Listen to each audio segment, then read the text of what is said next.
Hello and welcome to Pixel Sift. It's your gaming podcast of choice, or maybe it's one of your chosen gaming podcasts. There are plenty of good ones out there, and we're happy you've joined us for episode 17. I'm Gianni, and as usual, I'm joined by my co-hosts Mitch and Scott. Hey. Hello. And James is back on the Twitch stream this week. He's had a bit of a play with the microphones last week, but we've put him back where he needs to go, and that's in charge of all the videos. We've got a lot to share with you today, including a recap of RTX Australia, which Mitch has freshly returned from. Mitch, you touched down late last night. How was it? Yeah, it was awesome. Yeah, the flight was good. So it was a bit crowded for my taste, but I'll tell you more about it later. We're all going to get into that one very soon. So that sounds great. We're going to be going in depth with that very, very shortly. Also, we'll have an interview with Joshua Meadows. He's the head of Sydney Gamers, and that's spelt Gaymers, and co-organiser of RTX Australia, which is a brand new gaming convention in Sydney next month. Yeah, that's right, Gianni. We'll be discussing the financial cost of gaming on gamers or consumers, including the difference in price of AAA titles, competitive marketing, and even the expectations of some that indie games should inherently cost less than their bigger budget rivals. All that and more coming up today on episode 17 of Pixel Sift. Let's get going. You're listening to Pixel Sift, or you might be watching Pixel Sift on Twitch. Pixel Sift.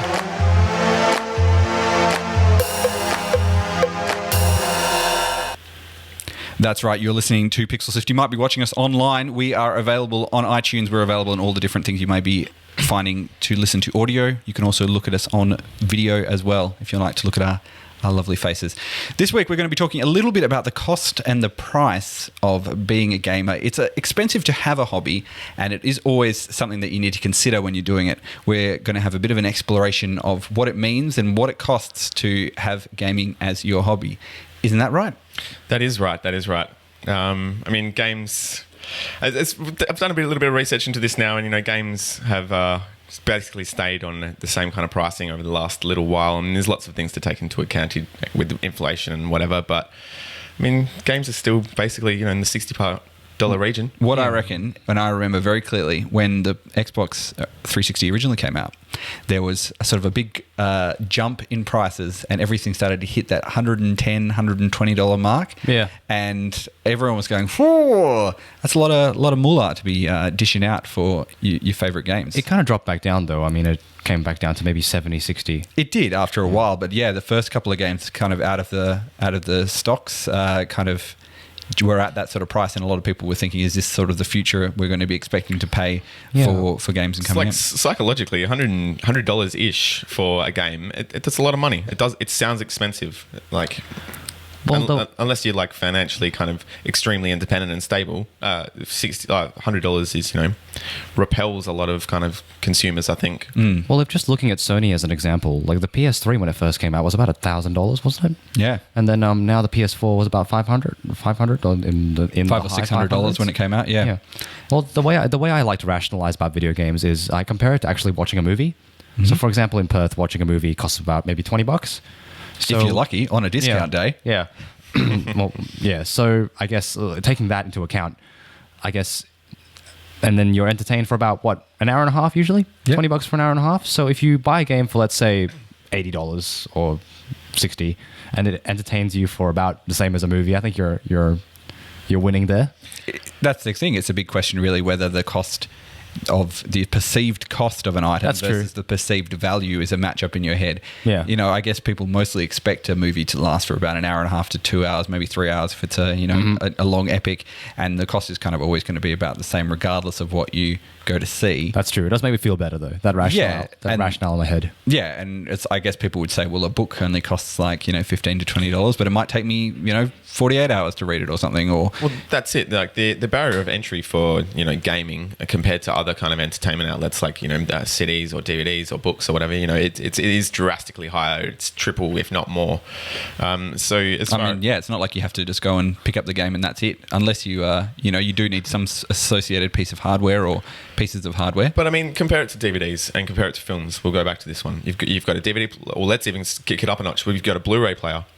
I mean, Blu-ray players are now quite cheap, but a few years ago when they first came out, just like when consoles do that in the first couple of years or whatever, they're still fairly well priced. And I mean, Blu-rays were always capped at about $30-ish. I mean, and movies are not cheap to make. Why is it the games have to be so further priced than, say, videos and Blu-rays? Because I understand what you're saying about the price of going to a film, but that is different to buying a game. I would more compare buying a game to buying a DVD, which if you're paying, close to $100, you're going to be very annoyed by. And well, you're just not going to do it. Nobody's going to do that. Do you think it's difficult for people to kind of argue the value of their particular product, especially if you're in, an indie sort of environment where you've got people who want to spend X amount of money because they believe that's what your particular thing is worth? Do you think it's a difficult sort of value argument that people would have to make? Yeah, I guess, especially when you've got like an unproven game and people want to pay a lot of money for it. And this is where I think a lot of games, especially AAA games at the moment, are kind of blowing out in. It's like marketing. Like, yeah, they're great and they're making sales because of their marketing and whatever, but it's also making their games quite expensive.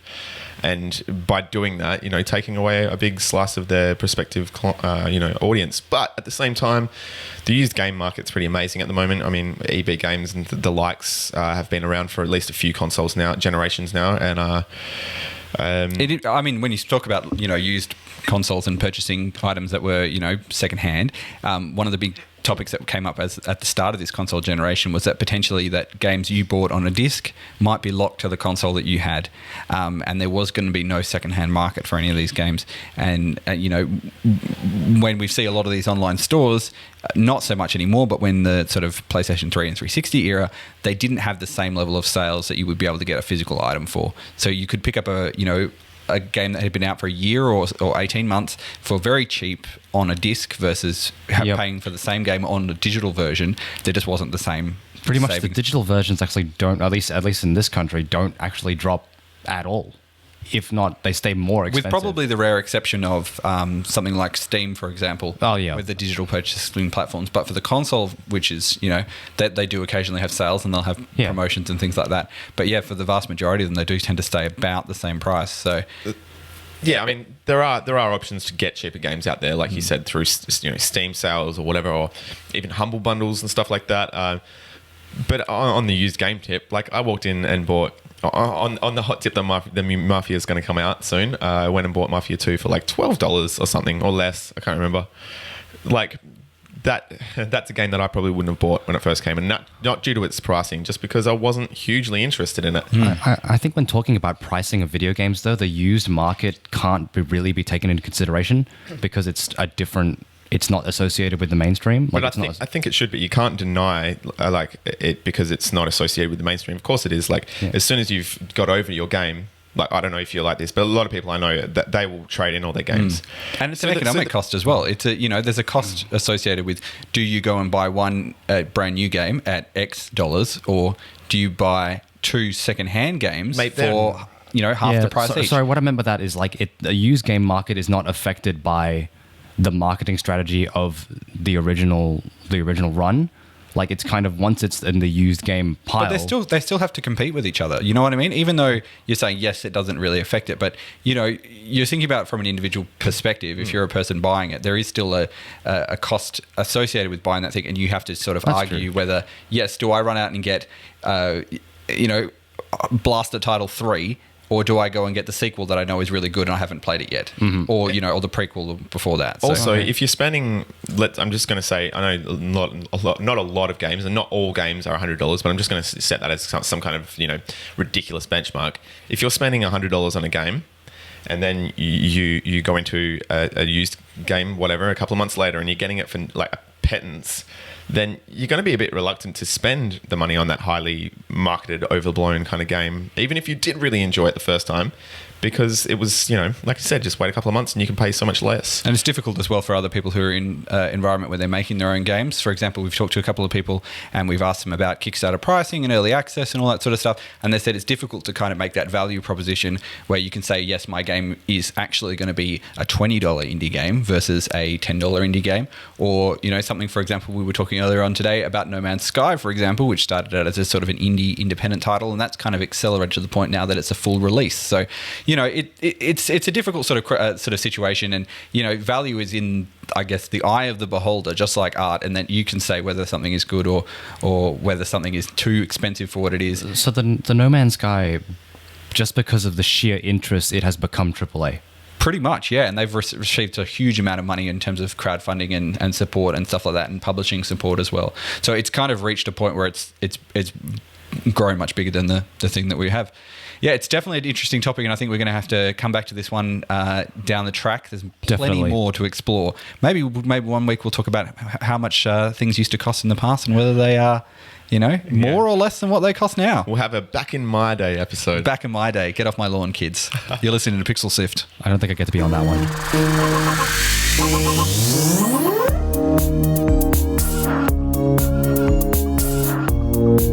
You're listening to Pixel Sift.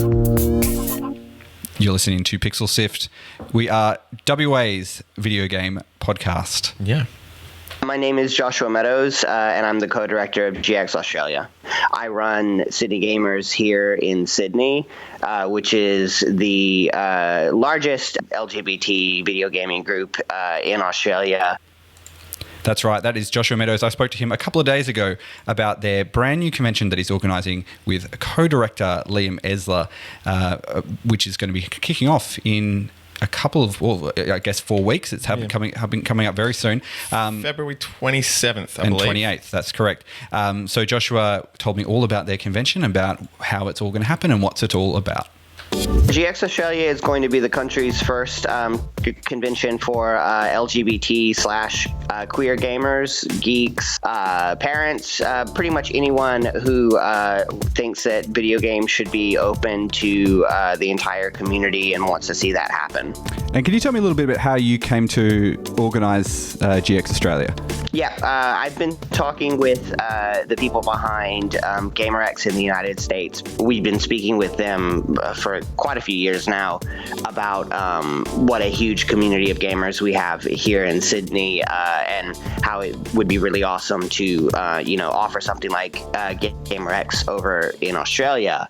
When you're planning an event like this, what are some of the things that people might not think about and that would, kind of make their convention or make their event less than inclusive for all sorts of people? What are some of the little things that, people might not even think about? So this is, I think that's an interesting question, because it is the sort of thing that we do get a lot, where people misunderstand the point of the convention as being some sort of issue of segregation or isolation. And I think that a convention, particularly a mainstream one, can be inclusive while still not being comfortable. So, think of it this way. We've got PAX in the US and we have it in Australia. And no one really looks at PAX and goes, why do video gamers need their own convention? Why can't they just all organize with people who like cricket? Like, you understand that a very broad gaming convention that includes sports and, video games and card games, and basically everything that could fall under the umbrella of gaming, gambling, and so on, could be as inclusive as possible given the light of so many different interests lining up under one roof. But it's never going to target the needs of each group specifically. I think PAX in particular does a really amazing job with trying to be diverse, trying to be inclusive, and trying to make sure everyone is comfortable. There's a general atmosphere of a particular event that makes it more comfortable if you're attending something that targets you versus something that you're welcome to attend, but it's not necessarily for you. I guess that sort of leads into my next question. So Liam did a big sort of write-up on, in the middle of your Kickstarter campaign on Kotaku, and a lot of the comments were talking about segregation and all that sort of stuff. Is it just is this a privilege sort of thing that people aren't quite understanding, that maybe something can be for everyone, but also it can be approached from a certain perspective, thinking about different things than a general convention? Yeah, I think it's something that it's really hard to get across to a lot of people who can look across video games and movies, television, and see themselves constantly reflected in all of that. It's hard for those people to necessarily understand that it's not like that for everyone else. The first time I played a video game and I could recognize that the character was gay, I was like 12, 13 years old. It was an incredible experience having, the ability to see myself reflected in something that I was playing. Particularly at that age, it made me feel a lot less isolated and uncomfortable. It's hard for someone who's not grown up missing it to understand that that's what the reality is for everyone else. So, Liam's piece in particular was trying to get that across. Do you think, have we been making huge steps in terms of like making this, I guess people understand different sort of perspectives in gaming? I noticed that, there's a lot more different types of games coming out these days. Are we going to reach this tipping point where, this is going to be something that people are going to go, oh, fantastic, perfect, we've got another, great convention to attend? Yeah, absolutely. It's just been amazing to watch this stuff change so quickly in my lifetime. It's only really been, I'd say probably the last 5 years or so that suddenly everybody is waking up to these problems and doing something about them. What are some really good games that people could play to kind of see some different perspectives? And you're not going to have your white muscle-bound gun-toting dude, in every single. What's a good sort of game that someone should try out? So Mid-Boss, who do GamerX in the United States, they recently just put out their first video game called Read Only Memories, and that one's actually pretty awesome. It's a throwback to like the 1990s LucasArts and the point-and-click adventures, Monkey Island, and so on. It accomplishes what it's set out to do really well, and it's a pretty quick game. It gives you about 3 or 4 hours if you're really diligent with it. So it's an easy thing to pick up and play, but it's really well written and it's quite funny. Now, you're a writer. Have you thought about turning your hand to writing a video game? Yeah. I actually did have a game come out just right before Christmas last year called City Run London, set in sort of Tudors England, where you take control of a character and she's got to accomplish a series of puzzles throughout a exploration of the wall that stretches across the city of London. Now, I guess my final question is, the gaming community hasn't really had a great run at being sort of tolerant and respectful. Was it kind of nerve-wracking putting your name and your face against an event like this, especially with people, the trolls online who go out there to sort of attack people? It wasn't for me. I've been a journalist in the video game industry for quite a while, so I was kind of used to it. I pretty much expected it. It might have been a little bit more confronting for other people. I think particularly those with GamerX really didn't expect the backlash that they got.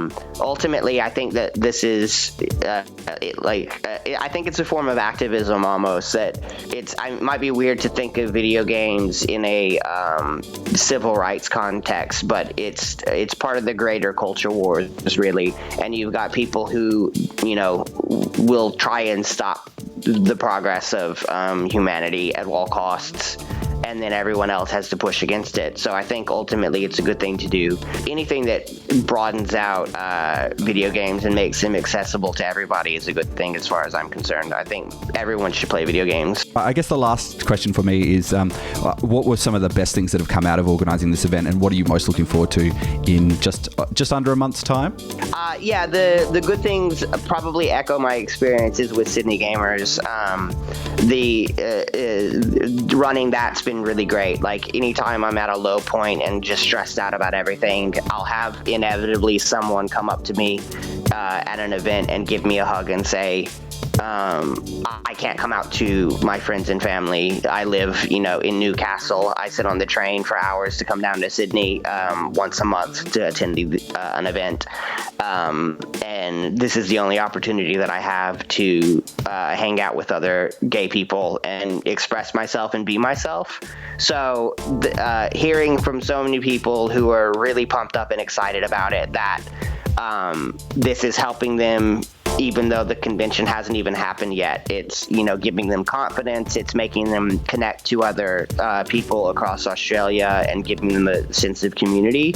That's been one of the really cool things for me, because, that's ultimately what our goal is, to facilitate those sort of connections. That was Joshua Meadows. He's one of the co-directors of GX Australia. GX Australia is on in Sydney on the 27th and 28th of February, and that's in 1 month's time. There are tickets still available. You can head over to their website. It's gxaustralia.com, where you can buy a ticket, or you can also check out some of the great special guests that they've got coming along. You're listening to Pixel Sift. That's right, you're listening to Pixel Sift. There was another convention on just last weekend. It seems to be that previously there were no conventions at all in Australia. Yep. And now we've got multiple happening all throughout the year. It was another inaugural sort of US convention that has made its way over to Australia. Yeah. And what was the name of that one, Mitch? RTX Australia. That's right. And you were there being a big Rooster Teeth fan, Yep. checking it out, and you're going to give us a bit of a recap about everything that people could have seen if they were down in the Australian Technology Park in Sydney, Australia. Yeah, so basically it was just an Australian version of the RTX that they have in Austin, Texas every year. And what's involved is a bunch of people from the video, I guess they are an online video content producer company called Rooster Teeth. And a lot of their stars and people in charge and their talent came down to Sydney to hang out with us. And for people who may not be familiar with Rooster Teeth, what was, I guess, the first thing that they probably did that people would have... So I guess the most notorious show they have is Red vs. Blue. And it's the machinima production about using Halo as its base. Mm-hmm. And it's about the two teams of soldiers and their adventures. And the series has actually got quite elaborate over the years. And it's still being made. It's pretty big. That's on Netflix. It's actually... Without punning, without pushing other thing too much, it's on Netflix, which I thought was a pretty cool. It's actually one of the longest running science fiction series. Yep, it's just behind Doctor Who. Wow. Yeah. And so you can definitely check that one out. So machinima, if people didn't know as well, it's basically using the video game itself as an animation tool in order to basically make this thing. And from that sort of starting point, they've gone and made a lot of live action stuff. That's right. There's also, they recently crowdfunded their movie Laser Team, which is actually out today. Actually it was out yesterday, but people are getting their copies today. So it's the first one off the I guess the first one off the rank. It's the first time they've done this. Yep. What was it that people could have checked out there, and what was some of the best things that you saw? The best thing I saw was a panel regarding one of the animated shows called Ruby. It's a Japanese kind of anime themed show, and in that they dressed the voice actresses up in their motion capture gear and then interacted with the fans as their characters on a big screen, which was pretty cool. So you can ask them questions and things like that. Yeah. That's pretty amazing. What other things could people go and check out? And people could check out live recordings of their podcast and just other panels regarding their other shows. Like, for example, there was just a lot of, like, if you wanted to ask them questions and things like that, or you can meet them. And, or just meet the main focus, I think, was meeting other people that are also fans of the group. So would you say that in terms of conventions and stuff, this was more of a personality-driven one rather than Yep. So it seems to me that it was more about them and their content rather than anything kind of gaming specific. Yeah, while they are very focused in the video game, like they have deep roots in the video game community, they are not a video game making company, although they have 2 video games to their name. Right. Yeah, okay. Which are the Ruby Grim Eclipse game and the Zombians one. So, I mean, there were lots of other Australian video game companies that were there as well. Absolutely. Some of the publishers like Surprise Attack, I know, had a booth there as well. Did you get a chance to check out any of those? Yeah, checked out Western Press and the one with the You're Invisible. I forgot. Sorry about that. We were talking a lot about a game called Desync. Oh, yeah, Desync was great. As well as some of the other ones there. I mean... it is the first time that they've ever had something like this, and it's come from people who have previously done other conventions as well. So it came off from some of the pop culture conventions that you may have seen along there. They've probably ticked a few boxes in your book. Was there anything that you thought that they didn't quite get to, or maybe that was, I think where it fell a bit short regarding the convention is I think some of the lines could have been managed a bit better. I think a lot of the social media coming out of that event was a lot of people were waiting a long time for certain things like signings and just panels and things like that. One thing in particular that was a bit vexing was the store dedicated to the company had a line for you to just it was pretty much you were lining up for about an hour or 2 hours and just to buy stuff from them, which was didn't leave a very good taste in the mouth. Kind of cuts into time seeing other things that, and I guess if they didn't have anything that wasn't, not available online or something like that. Things like that. Spending all that time to line up and you could miss out on a panel where someone interesting could be chatting. Well, that's it. Just the lines for panels apparently were too long. Lines for everything was too long. And and a lot of it, apparently the Guardians didn't show up as well, which makes, ushering and whatever hard. But this isn't to say there's anything against the people that were holding the event. I think they did a really good effort by throwing impromptu signings and trying to make the most of what was pretty stressful for a lot of people, trying to get more out of the festival, the event than they were actually able to with the amount of people there. With the amount to their credit, I'll give them all the personalities of Rooster Teeth probably did really well. To their credit, all of the talent conducted themselves with all the grace and down to earthness that they have always been known for. Even in their international meets and when they come to just smaller events, they're just very friendly. And I think they know at their core that the fans are the reason why they do what they do. Yeah. And that is refreshing, and you get that from them. And it's I guess, people are starting to see that Australia is a place on the map, that there is a big group of people who are passionate about things like video games and conventions and stuff like that.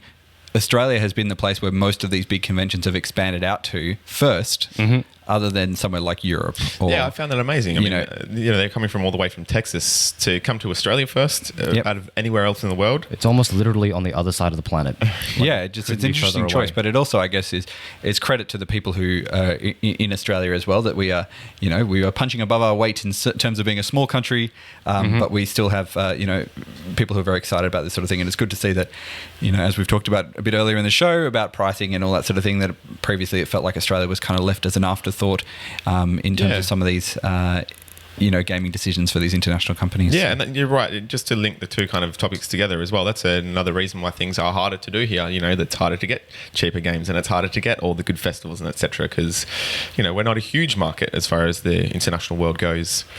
But yeah, like I said, I'm glad to see them come here, and I'm glad to see that it was so successful, in numbers at least. Yep, they're definitely coming back next year. I think February the 3rd and 4th. It's in Sydney again. So are you locking it in? Yeah, I'm locking it in right now. He's locking it in right now. I'm putting in my leave time with Johnny. Yeah. I tell you what, we'll have to see. You'll have to see how much leave you've accrued. See if you can, take some time off. You might have to take time off in lieu of something else, or come in on a weekend or something and work for that one there. It's great to see more conventions and stuff coming here and more stuff happening in Australia. There's a lot going on, and it's good opportunities for people who are making games and who are in the games industry to have an opportunity to showcase their stuff on sort of an international stage as well, because all this stuff was going to be broadcast online on Twitch and shown as well. So it's great that we get a chance to share some of the great stuff that happens in Australia with some of these people who are visiting from overseas, and they can share some of the great stuff that they put together with us here in Australia. Absolutely. Fantastic. So that's pretty much all we've got time for today, guys. Thank you very much for joining us for another episode of Pixel Sift. We are out every single week. You can visit us online. We have a website. That website is www.pixelsift.com.au. We are going to have brand new bios up there, very comically written. You can go check out us on there. If you haven't had enough of our faces, you can have a look at the pictures on there as well. I wrote James's. Yep. Mitch, we've all did a bit of a switch around. I haven't had my bio written yet. Hoping it's nice. Yeah. No pressure, guys. It'll be fine. Pressure. Scott, people are going on social media. Yes. Where are they looking for us? When they're there, they can find us on facebook.com/pixelsift or twitter.com/pixelsift. And we also go up on twitch.tv/pixelsift. Oh, and YouTube as well. Yeah. You'll have to search for us on YouTube. Yeah. We haven't got a slash something yet, something but very Pixel soon. Sift, yeah. Yeah, that's right. Mitch, people are going to listen back to our last episode episodes and they want to check out some of the stuff that we've talked about, where are they going to go to? Yeah, you can find them on iTunes, Pocket Cast, or using the RSS link. That's right. And if you're on iTunes, why not share the podcast with your friends if you think they might enjoy it? Let them know about us, or maybe even give us a rating or a review. It really helps with people finding the show, and it also helps us make for a better show for you. We will be back again next week, same time, which is whatever time you listen to a podcast. So the same time then, we will see you next week. Yeah, we'll see you then. Go on. See ya.